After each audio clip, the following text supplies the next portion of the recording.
Bonjour, je me présente. Donc moi c'est Florence Fayard.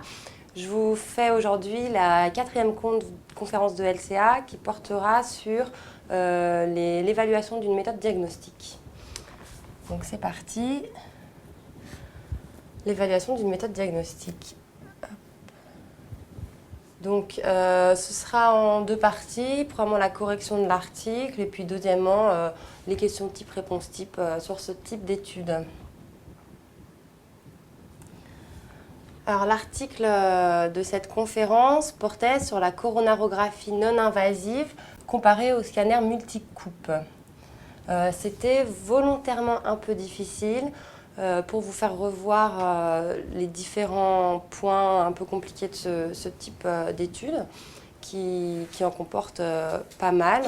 Donc c'était un peu long et un peu difficile, mais après cette conférence, je pense que vous serez assez au clair sur ce type d'études. Donc la question 1 était la classique, quel est le type d'étude? Donc je vous ai remis le tableau que je vous mets à chaque conférence. On se trouve dans ce cas de figure-là, la comparaison d'une méthode diagnostique qui fait partie plus ou moins des études expérimentales. Donc c'était une étude évaluant une méthode diagnostique. Ce qui est important de spécifier, c'est que là, elle comparait cette méthode diagnostique au gold standard qui s'avère être la coronarographie invasive. Elle était prospective, elle se déroulait en aveugle, car on nous expliquait que les radiologues le radiologue qui examinait la coronarographie ne connaissait pas les résultats du scanner et inversement. Et elle était monocentrique, elle se déroulait en Allemagne, à Ulm. Quel est l'objectif principal de l'étude? Donc encore une fois, une question classique, certainement le genre de question que vous trouverez le jour de l'examen. Donc l'objectif principal de cette étude était d'évaluer l'exactitude diagnostique d'un examen réalisé avec un scanner 16 coupes en la comparant à la coronarographie conventionnelle. Et c'était important de spécifier, parce qu'il faisait une multitude d'analyses, que l'analyse principale, c'était en utilisant le patient comme unité d'analyse. Voilà. La question 3, c'était, je vous demandais de me dessiner le diagramme de flux.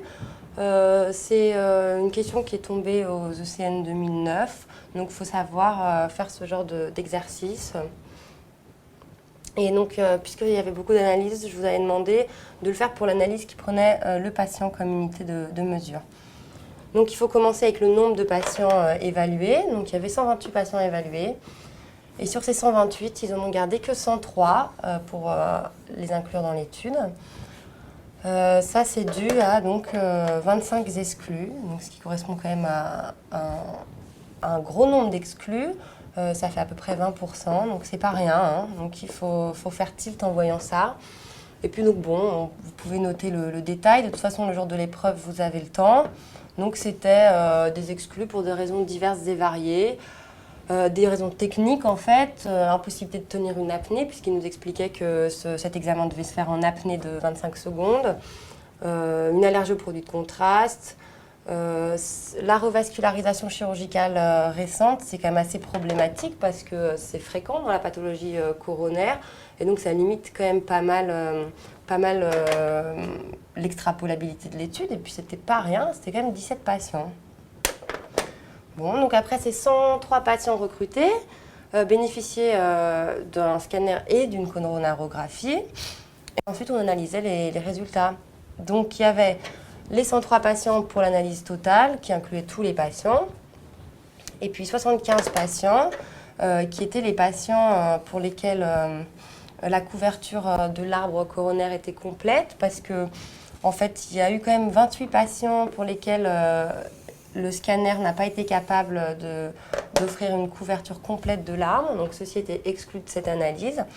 Et enfin, dans chaque cas de figure, il était réalisé une analyse qualitative qui en fait était basé sur un seuil de sténose, et on disait donc sténoser si la sténose était supérieure à ce seuil, et pas sténoser si elle était inférieure, et une analyse quantitative qui, elle, en fait, mesurait le degré de sténose.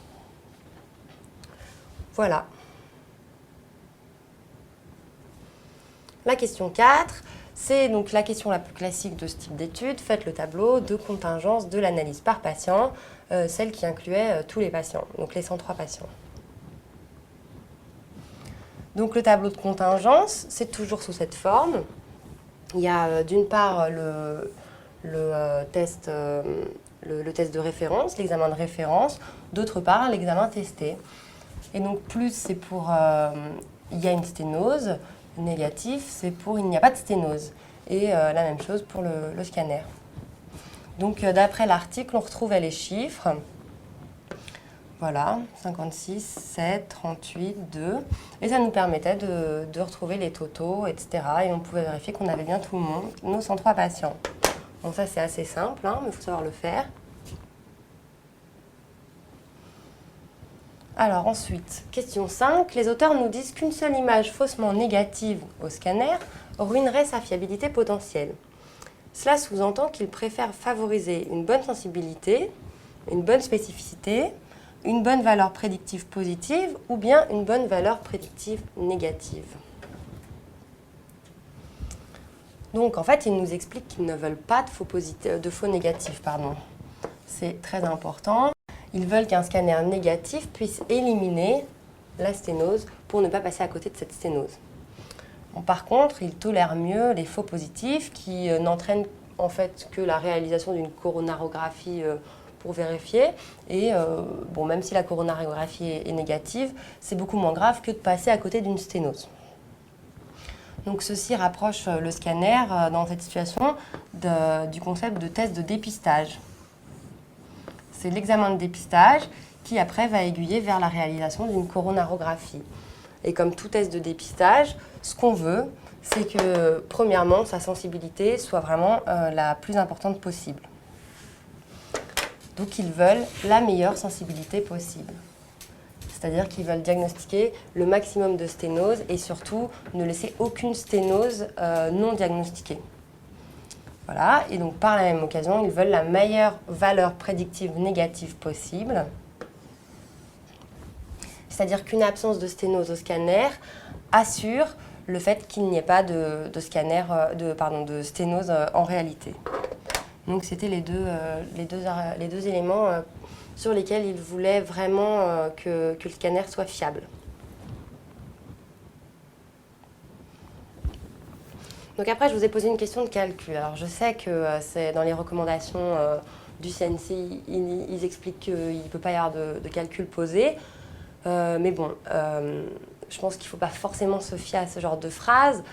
Par exemple, l'année dernière, nous, on avait eu énormément de questions de physiopathologie, alors que c'est écrit noir sur blanc dans les recommandations au rédacteur de dossier qu'il ne devra pas être posé de questions de physiopathologie. Donc c'est pour ça que je me suis permis de vous poser une petite question de calcul. Et puis de toute façon, c'est tellement un calcul simple que je me demande si, quand ils disent qu'il ne faut pas poser de calcul, s'ils incluent ce genre de calcul-là, tellement c'est basique. Donc je vous les fais quand même. Et puis comme ça me permet aussi de vous montrer le nomogramme de Fagan qui peut éventuellement vous tomber dessus le jour de l'examen. Donc la question 6, c'était calculer le rapport de vraisemblance positive du scanner multicoupe en utilisant l'analyse incluant tous les patients. Et puis, à l'aide du nomogramme de Fagan, de donner la probabilité d'une sténose coronaire chez un patient présentant un scanner positif, avec une probabilité pré-test de 5%, puis avec une probabilité de pré-test de 30%. Donc, le rapport de vraisemblance positif, il est défini comme ça. Il est égal à la sensibilité sur 1 moins la spécificité.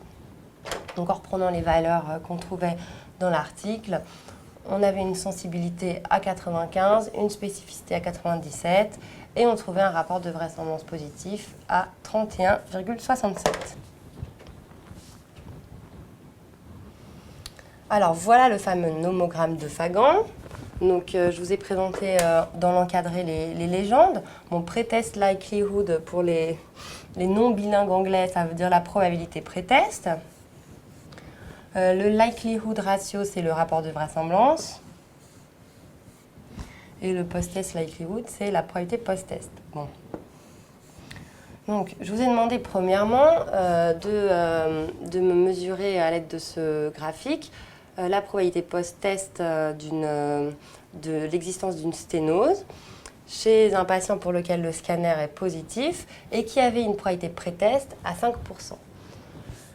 Donc pour ceux à qui ça ne parle pas, ces notions de probabilité pré-test ou de probabilité post-test, la probabilité pré-test, dans notre cas, dans le cas de la maladie coronaire, c'est basé le plus habituellement sur la clinique, sur d'autres arguments que pourraient être l'électrocardiogramme d'effort, le test d'effort. Donc des arguments qui nous donnent une probabilité de l'existence d'une maladie coronaire, l'existence d'un angor, l'existence de perturbations électrocardiogramme lors de tests d'effort. Donc, il y a certains ABAC qui permettent d'obtenir des probabilités de sténose en fonction de la clinique du patient. C'est d'ailleurs celle-ci qu'ils utilisent dans l'article, ils en parlent à un moment. Donc, avec une probabilité pré-test à 5%, on se place à cet endroit-là.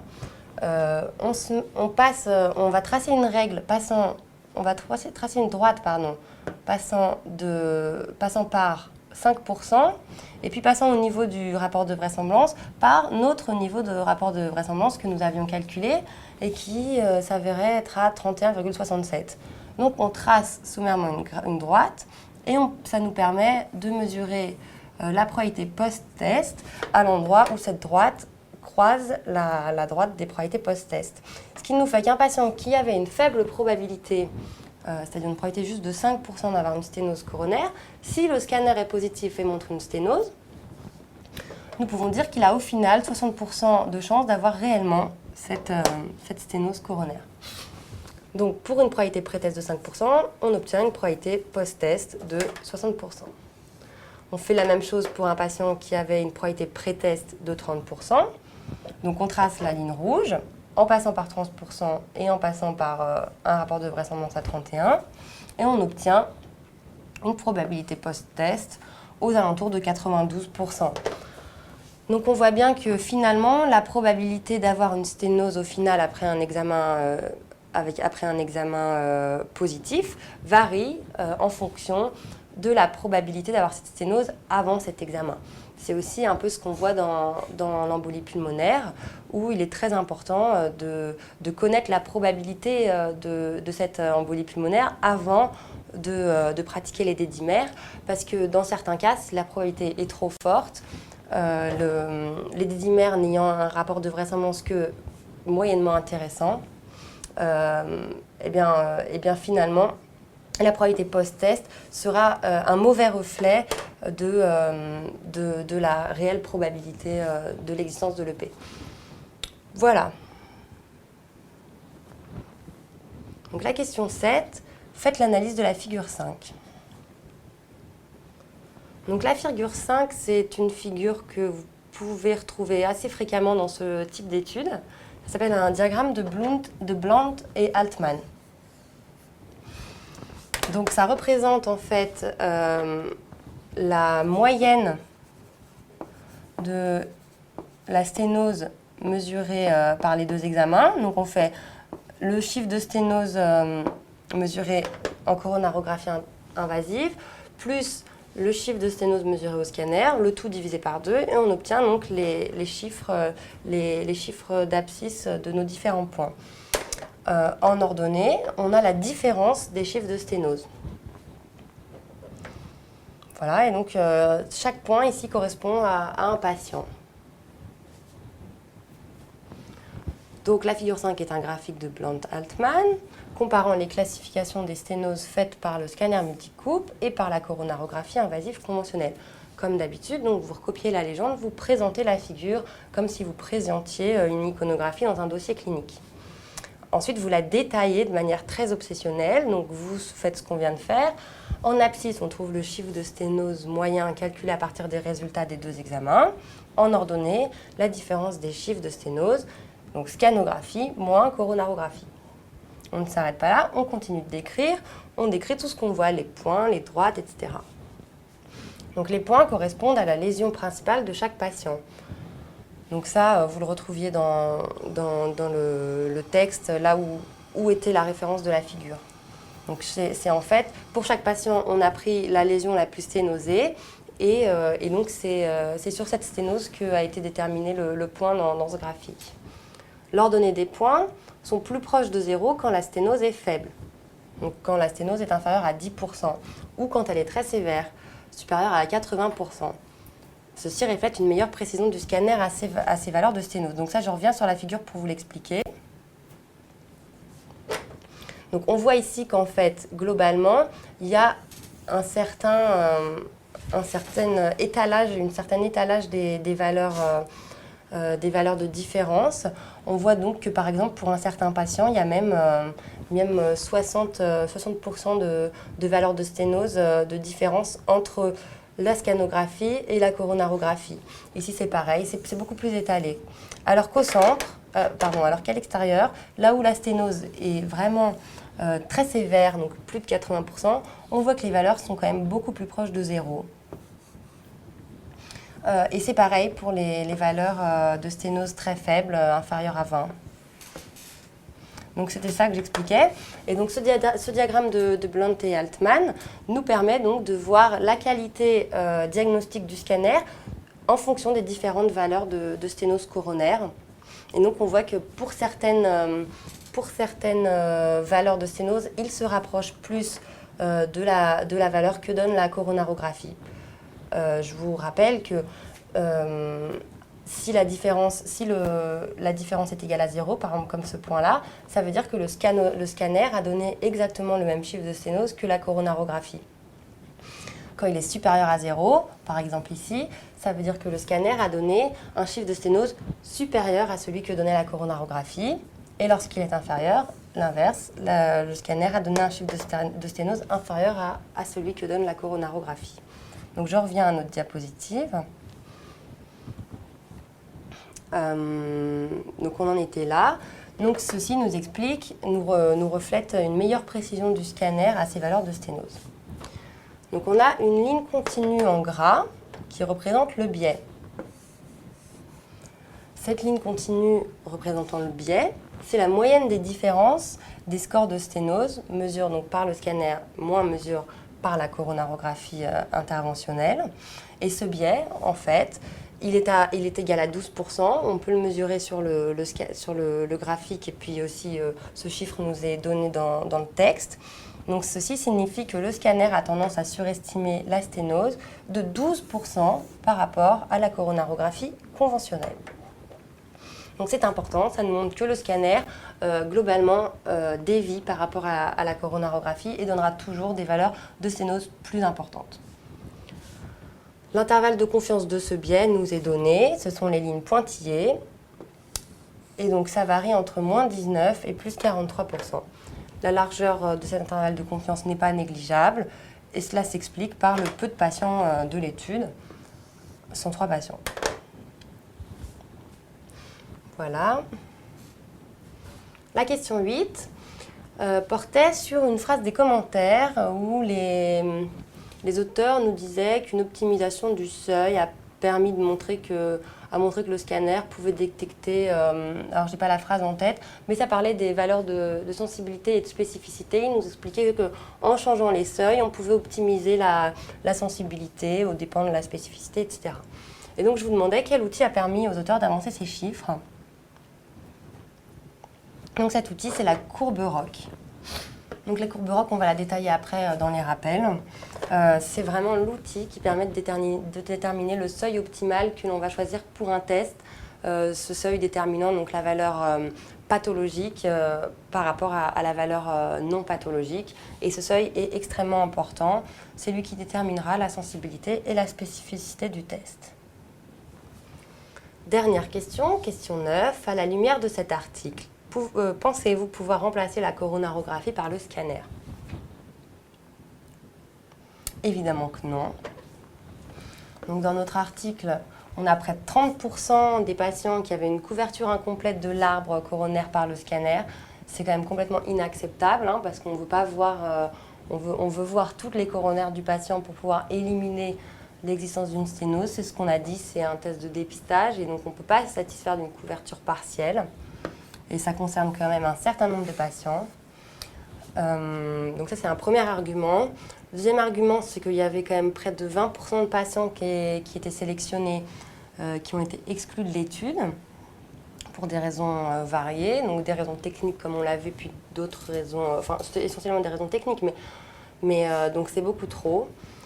Puis c'était aussi une étude monocentrique, et donc tout ceci nous pose des problèmes d'extrapolabilité des résultats et nous empêche de dire que le scanner est réellement efficace dans la population qu'avait défini l'étude. Enfin, le geste thérapeutique que permet la coronarographie en posant un stent et en dilatant n'est évidemment pas possible à l'aide du scanner. Donc c'était un autre argument. Voilà. Bon, c'est tout pour les questions. On va enchaîner sur le résumé. Donc je vous ai remis la fiche type de résumé. Bon, je ne vous la redétaille pas parce que je vous l'ai détaillée à toutes les confs. Vous la connaissez maintenant. Donc l'introduction. Comme d'habitude, une phrase pour resituer le contexte. La scanographie multicoupe s'est récemment développée en tant qu'examen d'imagerie coronaire non invasif. Bon, après vous pouvez mettre la phrase que vous voulez. Il faut qu'elle soit concise pour ne pas vous manger trop de mots. Ensuite, vous donc présentez l'objectif principal de l'étude. Donc l'objectif était d'évaluer la validité du scanner 16 Barrett dans la détection des sténoses des artères coronaires en le comparant à la coronarographie invasive.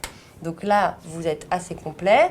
Vous nous expliquez que le scanner, donc vous nous présentez l'examen en question, vous nous présentez quel est le sujet de l'examen et vous nous présentez aussi l'examen qui sert de comparateur. On aurait pu rajouter aussi la population, donc chez des patients présentant une indication de coronarographie invasive, mais ça, de toute façon, on le précise dans matériel et méthode. Donc matériel et méthode, justement, vous commencez par présenter le type d'étude en mettant tous les mots-clés que vous connaissez. Cette étude d'évaluation d'une méthode diagnostique, contre gold standard, en aveugle, prospective, monocentrique, allemande, bon. Donc après, vous rentrez dans la partie qui, quand ou comment. Donc qui a inclus 103 patients successifs ayant une indication de coronarographie interventionnelle. Où vous nous mettez la date, donc entre novembre 2003 et août 2004. Donc quand plutôt, et où en Allemagne. Comment vous nous expliquez un peu ce qui se passe. Donc moi j'ai été assez succincte, mais évidemment le plus vous en mettez, le plus vous risquez de tomber sur du mot-clé. Ils ont subi à la fois une coronarographie interventionnelle et un scanner 16 Barrett. Ensuite, vous n'oubliez pas de présenter les critères de jugement, surtout le critère de jugement principal. Donc le critère de jugement principal prenait le patient comme unité primaire d'analyse. Prenait AI. Des analyses complémentaires basées sur les vaisseaux et sur les segments de vaisseaux étaient effectuées. Donc ensuite, on passe au paragraphe résultat. Résultat, donc vous commencez évidemment par présenter les résultats du critère de jugement principal, ce qui d'ailleurs peut être reproché à nos auteurs puisqu'ils commençaient par présenter systématiquement les résultats des critères de jugement secondaire. Donc les résultats du critère de jugement principal. Pour l'analyse qualitative, au seuil de détection de 50% de sténose, donc pour une sténose de plus de 50% de la lumière vasculaire, la sensibilité était donc de 97%, vous nous mettez l'intervalle de confiance, la spécificité de 87%, idem toujours accompagné de l'intervalle de confiance, la valeur prédictive positive de 90%, la valeur prédictive négative de 95%. Donc je vous mettais 3 points si vous me mettiez les 4 avec intervalle de confiance. Ensuite, vous détaillez les analyses secondaires. Une analyse ROC a permis une optimisation du seuil en assurant une sensibilité de 100% et une spécificité de 76,5%. Donc on voit que là, ils ont vraiment voulu favoriser la sensibilité au détriment de la spécificité. Et donc tout ceci, c'était en modifiant le seuil, en faisant passer le seuil de détection à 66% de la lumière vasculaire. Ensuite, la comparaison des évaluations quantitatives faites par les deux examens a montré une bonne corrélation des résultats. Donc ça, ce n'est pas quelque chose qu'on va détailler parce que je pense que ça vous concerne peut-être peu. Mais en fait, ils montrent qu'ils font une étude de corrélation et ils montrent que les résultats des deux examens sont bien corrélés avec un R à 0,87. Donc le R varie entre 0 et 1. Et plus on tend vers 1, plus la corrélation est bonne. Les évaluations obtenues avec le scanner donnaient des pourcentages de sténose systématiquement plus élevés, avec un biais donc à 12%. Et ça, c'est ce qu'on voit sur le diagramme de Blunt et Altman. Voilà. Maintenant, on conclut.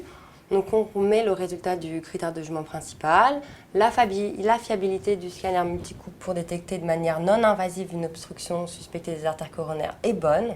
Donc là, on ne met pas de chiffres, hein, donc il n'y a pas de chiffres dans la conclusion, c'est très important.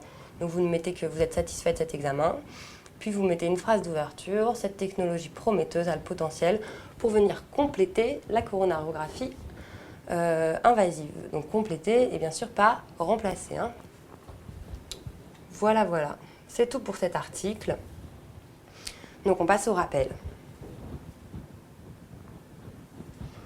Donc toujours mon tableau qui présente les différents types d'études. Donc maintenant on les a toutes vues. Nous avons d'une part les études non interventionnelles, aussi appelées interventionnelles, qui comprennent les études descriptives qui, je pense, risquent peu de vous tomber dessus le jour de l'examen. Les études analytiques, incluant les études cas témoins et les études de cohorte. Ensuite, dans les études expérimentales, on a l'essai thérapeutique, qui est étude expérimentale par excellence, puis la comparaison de méthodes diagnostiques qui peut être inclus dans cette catégorie. Donc nous y voilà, comparaison de méthodes diagnostiques. C'est donc une étude expérimentale. Elle évalue toujours une méthode diagnostique, évidemment. Il faut que vous spécifiez à chaque fois si l'examen auquel elle est comparée correspond au gold standard de la pathologie ou non. C'est aussi très important de dire si c'est rétrospectif ou prospectif, ce qui n'expose évidemment pas au même biais. Si c'est ouvert ou en aveugle, ça c'est primordial aussi. Si c'est multicentrique, international ou si c'est au contraire unicentrique. Donc le tableau de contingence, on l'a vu tout à l'heure. Donc on a notre examen de référence d'une part et notre examen testé d'autre part. Donc les plus pour un examen positif, les moins pour un examen négatif. Quand les deux examens nous donnent nous répondent positif, notre test nous a donné donc un résultat qui sera appelé un vrai positif. Si au contraire le test nous donne un résultat positif alors que le gold standard nous donne un résultat négatif, nous considérons toujours le résultat du gold standard comme la référence et donc nous considérons le résultat du test comme un faux positif. On utilise le même raisonnement pour les vrais négatifs et faux négatifs. Si le gold standard nous donne un test positif mais que notre test répond négatif, il nous a donné un faux négatif.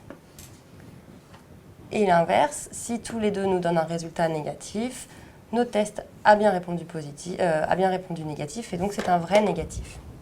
Donc évidemment, ce qu'on essaye de faire, c'est de limiter les faux positifs et les faux négatifs. Donc maintenant, la sensibilité, la spécificité, la VPP, la VPN, il faut absolument que vous sachiez les calculer par cœur et assez rapidement. Donc la sensibilité, je vais effacer un peu pour que ce soit plus simple. La sensibilité se mesure en prenant les vrais positifs et en les divisant par le total vrai positif plus faux négatifs. Donc par le total des patients en fait, qui ont réellement un test positif. Ça permet de mesurer la fraction de positifs qui arrivent à détecter le test. La spécificité, elle, oula, j'ai oublié le P là, voilà, spécificité, elle se calcule en divisant les vrais négatifs par le total de négatifs. Donc ça, c'est l'inverse de la sensibilité, c'est mesurer, c'est l'aptitude du test à détecter les négatifs parmi tous les négatifs réels. Ensuite, la valeur prédictive positive, elle, se calcule en divisant les vrais positifs par tous les positifs du test. Ça nous permet de voir en fait, quand un test est positif, quelle est la probabilité que en réalité le patient soit vraiment positif. Et la VPN, c'est en divisant les vrais négatifs par tous les négatifs du test. Donc ça, il faut que vous l'appreniez par cœur. Hein. Sachez le calculer rapidement. Donc ensuite, on va parler du rapport de vraisemblance qui se calcule donc avec la spécificité et la sensibilité. Donc les rapports de vraisemblance, il y en a deux. Il y a le rapport de vraisemblance positif et le rapport de vraisemblance négatif. Donc ils correspondent pour un résultat d'examen donné au rapport de la probabilité d'être malade sur la probabilité de ne pas l'être. Donc le rapport de vraisemblance positif, ça se passe quand en fait on étudie la probabilité d'être malade sur la probabilité de ne pas l'être quand le test nous a répondu positif. Donc il se calcule à l'aide de la sensibilité et de la spécificité et il est défini tel que sensibilité divisée par 1 moins spécificité. Le chiffre qu'on obtient, plus il est grand, plus la puissance diagnostique du test est forte. Et on considère qu'un rapport de vraisemblance positif supérieur à 10 nous permet de dire que le test a une puissance diagnostique forte. Inversement, s'il est inférieur à 5, on considère que la puissance diagnostique est faible. C'est exactement le même raisonnement pour le rapport de vraisemblance négatif. Donc lui, il se calcule en divisant 1 moins sensibilité par la spécificité. On considère cette fois-ci que plus le rapport de vraisemblance est petit, plus la puissance diagnostique du test est forte. Et donc s'il est inférieur à 0,1, cette puissance est élevée. S'il est supérieur à 0,2, cette puissance est insuffisante.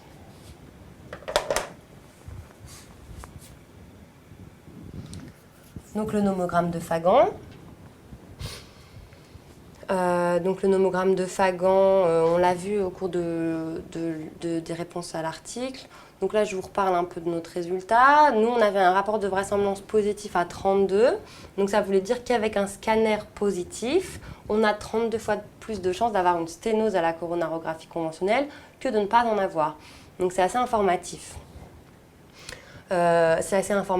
Mais ce rapport de vraisemblance pris seul ne tient pas compte de la probabilité pré-test et de la probabilité pré-test tout court, alors que la probabilité réelle, la probabilité post-test, dépend de cette probabilité pré-test.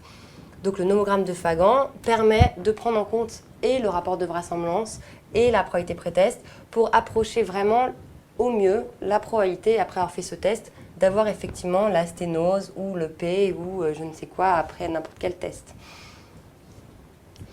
Voilà, donc le nomogramme de Fagan permet d'estimer la probabilité post-test à partir de la probabilité pré-test et du rapport de vraisemblance. Donc votre probabilité pré-test, vous l'avez calculée par exemple dans le P à partir du score de Genève ou de je ne sais quoi, vous l'estimez à 10%, vous avez un rapport de vraisemblance des dimères, admettons à 5%, à 5 tout court, vous calculez. Vous dessinez la droite et vous obtenez votre probabilité post-test de 40%.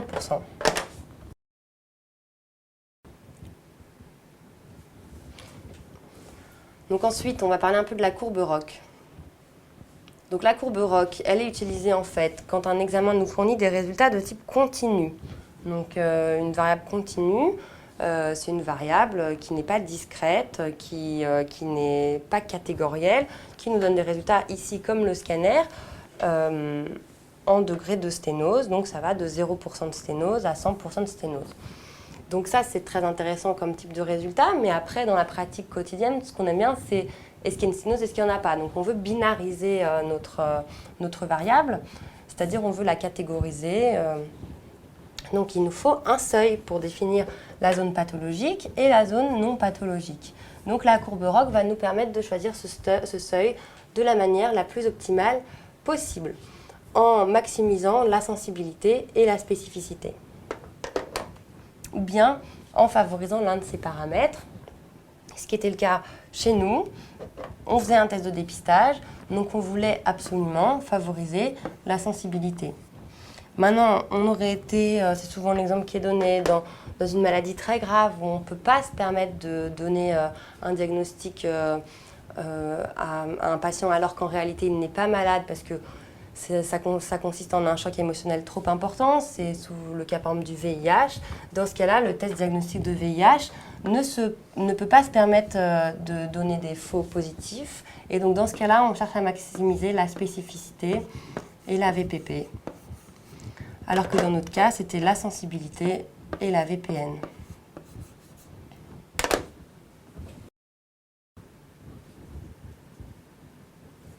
Donc voilà la courbe ROC. Donc la courbe ROC, c'est toujours pareil, ça aussi il faut connaître bien. C'est en abscisse, un moins spécificité, en ordonnée, la sensibilité.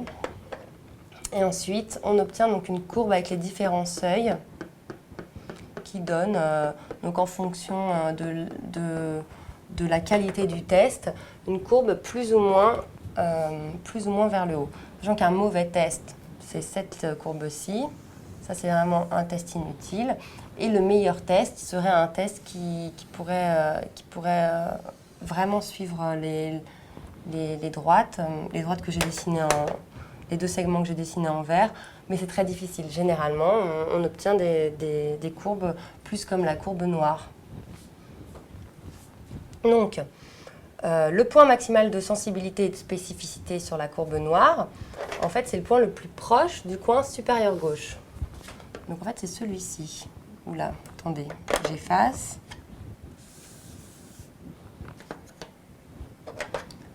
C'est ce point-là, celui qui est le plus proche du coin. Donc à cet endroit-là, qui sur la courbe donc, correspond à un seuil de sténose, donc qui nous, je crois, était, j'ai oublié, je pense qu'il était à 60%. Donc ça correspond à un seuil du test. C'est le seuil qui permet d'obtenir d'une part la meilleure sensibilité et d'autre part la meilleure spécificité.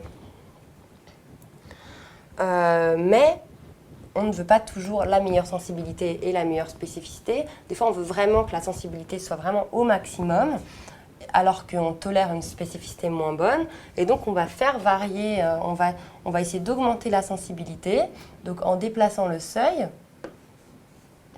en choisissant un seuil plus par ici, on va obtenir une sensibilité bien meilleure. Ici, on avait une sensibilité aux alentours de 0,85.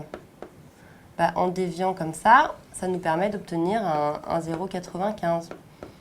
Par contre, là, on avait une spécificité qui était assez bonne. Hein. Donc là, méfiez-vous, c'est un moins spécificité. Donc pour avoir une bonne spécificité, il faut se rapprocher du 0. Hein. Donc là, on avait une spécificité assez bonne à 90%.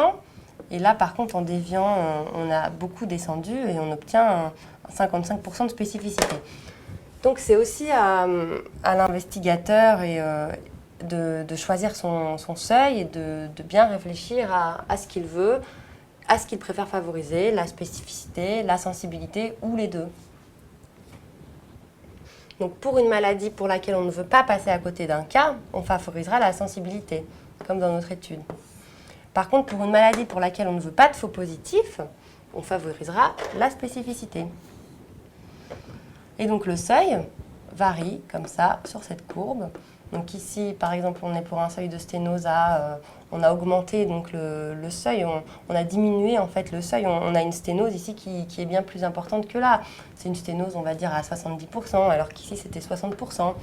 Et là, avec une sténose à 90%, évidemment, notre test les détecte quasiment tous. Donc on a une sensibilité très forte. Par contre, il est très peu spécifique. À l'inverse, comme ça, en diminuant le seuil, par exemple ici on doit être pour une sténose à 10%, mettons, bah dans ce cas-là, évidemment, on en rate pas mal parce que c'est difficile de voir toutes les sténoses à 10%. Par contre, on devient très spécifique.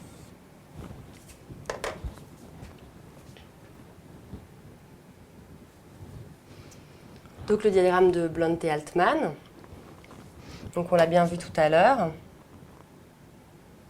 Il répond à différentes questions. Bon, premièrement, il représente toujours la différence des valeurs données par les deux tests en fonction de la moyenne des résultats de ces deux tests. Ça, c'est sa définition, sinon ce n'est pas un diagramme de Blunt et Altman. Donc ça, vous pouvez vous le garder en tête.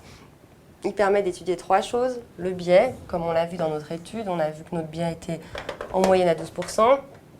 La précision du test, donc ça, on voit si, par exemple, nos points sont tous autour de 0, comme ça, c'est bien, il est assez précis.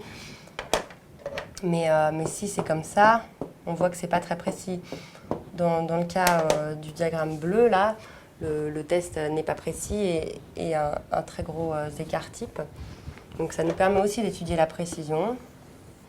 Et puis aussi, ça nous permet d'étudier d'une part le biais et d'autre part la précision en fonction de la valeur du résultat. Donc dans notre cas où en abscisse on avait la sténose, on avait ici une précision bien meilleure. Ici, on avait une précision moins bonne. Le biais était globalement constant. Les résultats étaient globalement toujours supérieurs.